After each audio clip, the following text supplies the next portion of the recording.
Light is the core of photography, the element that is not seen but its consequences are so visible.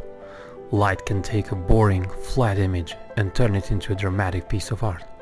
Images become more vivid and we start to have different feelings depending on the quality of light. I am a strong advocate of dramatic and intense light, of shadows and particles, and understanding the way a photo camera sees light. It's very important. Today I want to introduce in this series, where we all learn from other artists, the master painter Rembradt, and after showing you some of his paintings and talking a little bit about it, I want to share with you also some of my own photos to see how you can incorporate the things I'm talking about in your own photography. So stick to the end and maybe you'll consider subscribing to my channel if you are not already a subscriber. Rembradt was a Dutch painter and a printmaker. He's one of the great masters of paintings of all time, and his unique style can be always recognized. When I looked for the first time at Rembrandt's paintings, I felt something. The mystery, the things you don't see but you know are there. Shadows that offer only hints of what the person or object might be. The intense use of darkness is a way to define the main subject, the main area of the painting. It's a visual element that is there as a barrier to hold the viewer's eye right where Rembrandt wants you to look.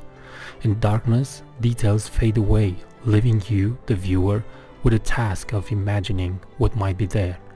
The technique also creates simplicity. The painter doesn't paint what is not necessary to the scene. Elements that don't tell the story or don't add to it are not included and usually are placed in darkness. You'll often see something in the distance, a light where there is a person, or a shadow painted behind the person just to separate it better. Shadows and light, deep shadows and soft, warm light, work so great in the paintings of Rembrandt. He also teaches us that main characters should not always be in full light. Sometimes a silhouette can tell so much more and can add to the personality of the subject.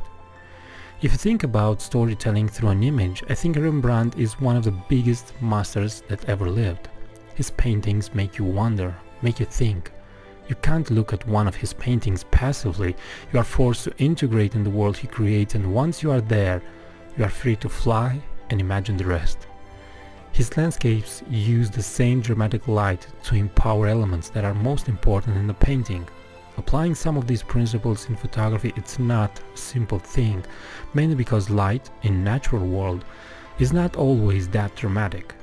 But once you realize that it's only a game of light and shadow, then you start looking for that, and the new world that opens to your eyes is breathtaking.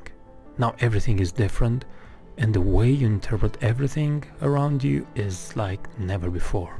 Searching for dramatic light, I often found some of my best photos, because the atmosphere that results from such a quest is far more interesting than simple boring light. You don't always find it, but the struggle and the journey are wonderful and offer to the artist a deeper knowledge of what light can do to an image. I applied the technique to portraits and landscapes, and every time the light was dramatic enough, the results were better than many other images of mine. Sometimes it looks unreal, like you can't see this type of light in this world, and this is the exact element that will make you dream and feel and have thoughts about a photo that presents that kind of light. The raw and dramatic power of light is in how shadows and darkness surrounds the main area of the photo, and how you can use that to manipulate the viewer's attention to the elements or area that you want. I hope you found this small talk interesting and useful, and if you are not already subscribed to this YouTube channel, you'll do so. And make sure, if you subscribe, to click the bell notification icon to be notified whenever I upload a new video. Until next time, keep on photographing is the only way to get better. Thanks for watching, and bye bye.